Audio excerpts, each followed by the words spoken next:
Os remanescentes da fase da mendacidade permanecem no adulto imaturo, levando-o ao prosseguimento da distorção da realidade, de modo que lhe agrade aos sentidos, gerando, inconsequente, situações vexatórias que o fazem sofrer e aos demais, após que, liberado do que poderiam ser resultados infelizes, mesmo prometendo-se que não voltará a reincidir no vício, no condicionamento da mentira, repete a experiência desagradável. A insegurança infantil está presente nesse indivíduo que se recusa ao crescimento, acreditando chamar a atenção utilizando-se desse instrumento de perturbação.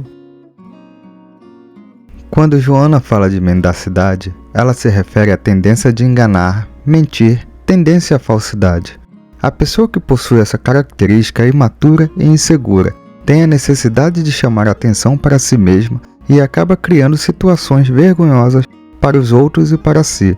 E por mais de que diga que não fará outra vez, existe a inclinação de repetir o erro, causando mais situações constrangedoras. A mentira deve ser rechaçada sob qualquer forma em que se apresente, em face dos prejuízos morais que provoca, levando à maledicência, à calúnia e a todo um séquito de terríveis distonias psicológicas e éticas no comportamento social. O mentiroso é alguém enfermo, sem dúvida, no entanto provoca desprezo em razão da forma de proceder, tornando sua palavra desacreditada mesmo quando se expressa corretamente, o que nem sempre acontece. A mentira necessita ser repelida, já que pode ter consequências graves, causando distúrbios psicológicos no mentiroso e em outras pessoas afetadas por esse comportamento. O mentiroso está doente e acaba sendo alvo de dúvidas, mesmo quando está falando a verdade. De tal forma se lhe faz natural alterar o conteúdo ou apresentação dos fatos, que os revela de forma irreal, esperando manipular pessoas através desse ignóbil ardil. As raízes da mentira estão no lar mal formado, instável, onde a insegurança era substituída pela compra dos valores que a fantasia disfarça. Além desse fator, os conflitos da personalidade induzem ao comportamento de fantasia, em fuga neurótica da realidade, que constitui ao paciente um verdadeiro fardo que não gosta de enfrentar. A pessoa que mente cria um costume e acaba agindo de forma natural, alterando fatos e criando situações inexistentes com a intenção maldosa de manipular as pessoas. Joana nos explica que as raízes da mentira estão em uma família onde não existe o amor, a educação, os valores que formam o ser humano voltado ao bem e também na insegurança e na fuga da realidade que a pessoa não quer enfrentar. As coisas e os acontecimentos para ele devem ser coloridos e sempre bons.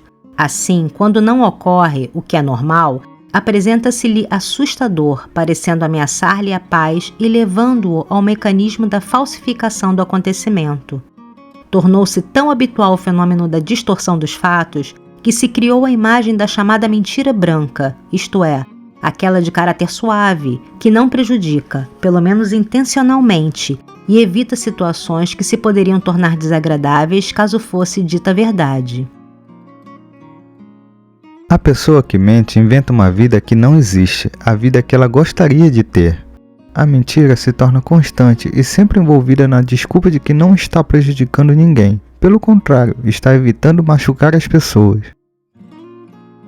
A face da verdade é transparente e nunca deve ser ocultada. Na história da humanidade, as grandes lições sempre foram apresentadas de forma poética, simulada, velada, a fim de sobreviverem aos tempos e terem o seu significado interpretado conforme os parâmetros de cada época, em todos os séculos. Como o Vedanta, a Bíblia, o Zendavesta, o Corão, para nos referirmos a apenas alguns dos grandes livros espirituais, passando pela literatura de Homero, de Virgílio, de Ovídio, de Horácio, de Dante. São assim os contos, as suras, as parábolas, as histórias, os koans. Apesar da forma, a verdade ressalta no conteúdo dessas narrativas, levemente escondida, de modo a preencher o entendimento daqueles que as ouviram dos seus autores, bem como a tornar-se fácil narrá-las à posteridade, que delas todas se vêm beneficiando no transcurso dos milênios. A verdade deve prevalecer sempre. Na história da humanidade, mesmo de forma poética e de interpretações diversificadas conforme a época do planeta, a verdade sempre esteve presente. Há quase sempre nos indivíduos uma reação psicológica contra a verdade. Deseja-se sempre ouvi-la, porém, como se assevera popularmente, dourando-se a pílula, isto é, escamoteando-a. Certamente não se deve zurzi-la como um látego, que é a forma neurótica de agir, de impor-se com a sua verdade, ferindo e dessa maneira sentindo-se triunfante em mecanismo perturbador de falsa superioridade moral. Todo aquele que assim procede é portador de grave complexo de inferioridade inconsciente, que se exibe como autoridade e fiscal da fragilidade humana. As pessoas costumam dizer que preferem ouvir a verdade, no entanto, fazem rodeios para dizê-la. Logicamente, verdade não precisa ser dita de forma cruel. Aquele que usa a verdade para magoar, ofender, se impor, se sentir superior, possui complexo de inferioridade, acreditando se sentir melhor colocando alguém para baixo. A verdade deve ser ministrada com naturalidade, suavemente, sem alarde, sem imposição, mas também sem ser falseada, sem perder a força do seu conteúdo. O mentiroso desculpa-se incidindo no erro e acusando as demais pessoas que parecem não o entender, fugindo à responsabilidade das suas informações alteradas. A verdade precisa ser tratada de forma natural e direta. Joana ainda fala que o mentiroso prefere culpar os outros de seus erros, pois não consegue admitir a própria culpa. Uma disciplina e vigilância rígida na arte de falar, procurando repetir o que ouviu como escutou, o que viu conforme ocorreu, evitando traduzir o que pensa em torno do assunto, que não corresponde à legitimidade do fato, são de vital importância para o encontro com a realidade.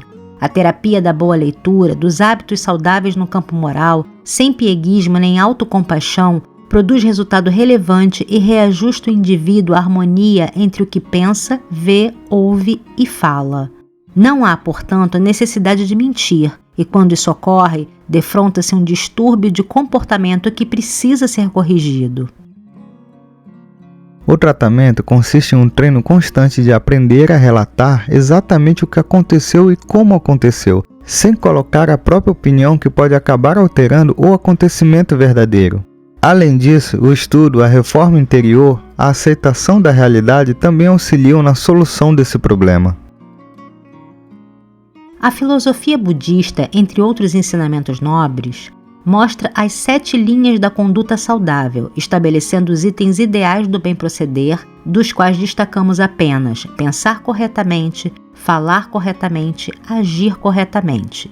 No pensamento, portanto, tem lugar o planejamento de tudo. Dessa forma, se deve pensar com correção, falar com correção, de modo a se poder agir com correção. Por isso, a vida familiar deve ser um lugar de segurança emocional, de realização total e não um reduto onde vão se descarregar o mau humor e as tensões do cotidiano. É no pensamento que se inicia o planejamento de tudo. Por esse motivo, é necessária a vigilância constante dos pensamentos. Pensar corretamente nos induzirá a falar corretamente, agir corretamente. Joana ainda ressalta a importância de fazer do lar um local de bem-estar e segurança emocional. Uma criança de 7 anos indagou a sua genitora, profissional de televisão, por que ela sempre se apresentava sorrindo na tela do aparelho, enquanto que em casa estava sempre aborrecida e enfesada. Surpreendida com a indagação, a senhora respondeu que na televisão ela ganhava para sorrir. Diante da resposta, a filha que a amava indagou-lhe esperançosa: "E quanto a senhora quer ganhar para sorrir também em casa?" Os filhos são mais do que reproduções do corpo. Trata-se de espíritos atentos, necessitados uns, preparados outros, para seguirem adiante e construírem o mundo do futuro. Todo cuidado que lhe seja dispensado é sempre de resultado feliz. Por fim, Joana nos alerta sobre como a educação pode afetar o desenvolvimento de uma criança. Uma educação fria, severa, distante pode causar diversos danos psicológicos no futuro adulto. Uma educação com atenção, amor e baseada nos bons valores pode transformar de forma muito benéfica os espíritos que tanto amamos e estão sob a nossa guarda.